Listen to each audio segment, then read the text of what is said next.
2020 já tá ali na portinha pra ir embora, mas eu não poderia deixar de vir contar pra vocês os meus 10 livros favoritos de 2020. Oi gente, eu sou a Ju desse vídeo, porque depois eu gosto de relembrar quais foram as leituras mais marcantes pra mim.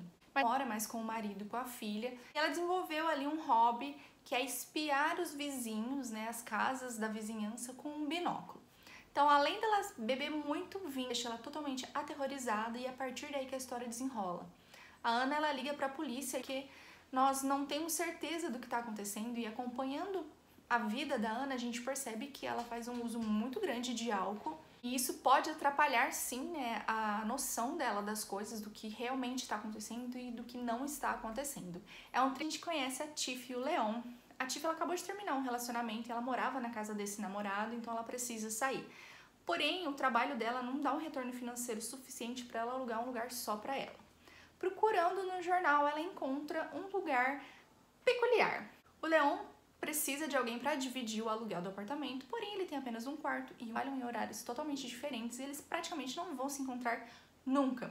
Porque nas folgas, porque financeiramente cabe no bolso dela, e aí que a história começa a desenrolar. Tem um leve clichê final, existe todo um drama acontecendo ali com a vida particular dos personagens. Impactante, eu gostei demais desse livro, super recomendo, né? Favoritei. Depois eu favoritei uma ficção científica, na verdade tem duas nessa lista, que é o Matéria Escura, que foi assim, gente, abriu minha visão para outros gêneros. Porque ficção científica eu não costumava ler, não tinha tranquila de se entender. Nesse livro a gente vai conhecer o Jason, e o Jason é um cara tranquilo, ele é casado, tem um filho, ele dá aula numa escola, numa faculdade, e um certo dia a vida dele vira de cabeça para baixo, ele é sequestrado, né? Uma pessoa injeta alguma coisa nele e quando ele acorda ele está numa vida que não é dele. As pessoas ficam felizes por ter ele de volta, falam bem-vindo Jason, tudo, mas nada daquilo é a vida dele. Ele, naquela vida onde ele acorda, ele não é casado com a esposa dele, o filho dele não existe, que é uma adrenalina, e a gente vai entendendo todas as coisas relacionadas à ciência, né, que o Jason criou. É muito, muito, muito bom e eu quero muito assistir ao filme. Existe uma história de que os direitos já foram vendidos, que vai realmente existir um filme. Estou muito ansiosa para ver como é que vai ficar tudo que eu visualizei na minha mente, na telona. Depois eu favoritei um livro que foi tudo pra mim. Sol da Meia-Noite, que foi o lançamento mais esperado por mim, foi lançado em agosto desse ano, que não é uma continuação da série Crepúsculo, na verdade é a história de Crepúsculo, mas quem vai contar pra gente agora é o Edward, né? A gente vai entender o que aconteceu com ele, sob o ponto de vista dele, né, e não da Bella. Eu amo o personagem do Edward, falem o que quiser, mas eu amo, é o meu personagem preferido. Apesar de, sim, ele ser um pouco depressivo, ele ser um pouco egocêntrico, né? Ele ter diversos defeitos, como todos nós, eu acho a mente dele muito maravilhosa. E o fato dele ter esse poder de ler a mente das outras pessoas deixa a trama muito mais enriquecida. E nesse livro aqui a gente vai se aprofundar na família dele, né? Nos Cullen. A gente não vai ficar nos dilemas bobinhos da Bella, a gente tem um aprofundamento que a gente conhece um pouco mais as histórias de cada um dos personagens, né, o que eles pensam através do que o Edward consegue enxergar. A gente vai entender mais dos poderes dele, dos poderes da Alice, que é a personagem mais sensacional desse livro, né, que inclusive merecia um livro só sobre ela. Eu espero muito que a Stephanie pense, né, fique feliz com a repercussão da história e faça mais um livro. Então, sim, tem um pouco de nostalgia, né, de porque Crepúsculo fez parte da minha vida e tudo mais, mas eu realmente gostei da história. Sei que muita gente não gostou, tiveram muitas críticas, acharam o livro arrastado, ele tem mais de 700 páginas, mas pra mim foi uma leitura super rápida, maravilhosa e eu tenho até vontade de reler. Então, favoritadíssimo. Aí eu favoritei mais um thriller maravilhoso, que foi a recomendação da Ju Oliveira, que é o livro Deixei Você Ir, que eu amei demais. A Ju falou muito desse livro e eu fiquei muito interessada na história. Depois de um acidente onde um garotinho de 5 anos é morto e o motorista foge, né, um acidente de carro, a história vai acontecendo. A gente vai ver a investigação desse crime e a gente vai conhecer a Jenna, que tá assim, a morte do Jacob simplesmente dilacerou a vida dela e ela decide sair dali, né, ficar longe de tudo aquilo pra tentar refazer a vida dela. Então, não dá pra falar muito mais do que isso, porque ela é simplesmente sensacional. Se você realmente não tiver pegado nenhum spoiler, mas nenhum mesmo, eu tenho certeza que você vai ficar de boca aberta, porque a gente vai acreditando numa coisa que é aquilo que tá acontecendo e de repente não é nada daquilo, nada, nada, nada. Outra história que daria um filme sensacional e eu gostaria muito, muito, muito, muito de ver essa história na telona. Eu falei pra vocês que tinha mais uma ficção científica e temos Recursão, do mesmo autor de Matéria Escura, Blake Crouch, e esse livro também é perfeito, sem defeitos.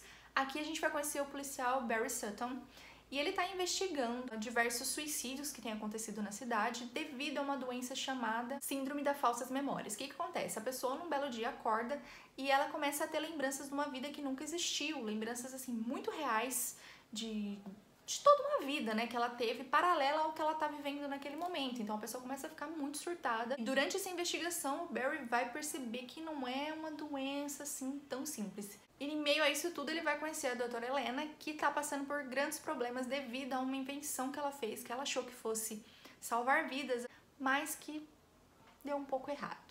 Outro livro muito frenético, onde várias coisas vão acontecendo, onde a história vai sendo costurada, vai sendo construída, e a maneira como a história vai e volta diversas vezes é brilhante. Eu tenho certeza que em Matéria Escura você vai se apaixonar por esse gênero. Depois dessa ficção científica, eu favoritei uma comédia ali por uma crise. Inclusive, ela teve uma crise no trabalho, uma crise de ansiedade que levou ela para o hospital, foi a maior loucura, e ela precisa ficar em casa. E além disso, o namorado dela decidiu dar um tempo, cara, por quem ela achava que ela fosse ficar o resto da vida. Então a Dora, ela tá passando por todos esses conflitos, ela quer reconquistar o namorado. Nesse meio tempo, ela conhece o novo vizinho dela, o Miguel. Esse livro ele é simplesmente delicioso, divertido, engraçado, eu dei altas gargalhadas.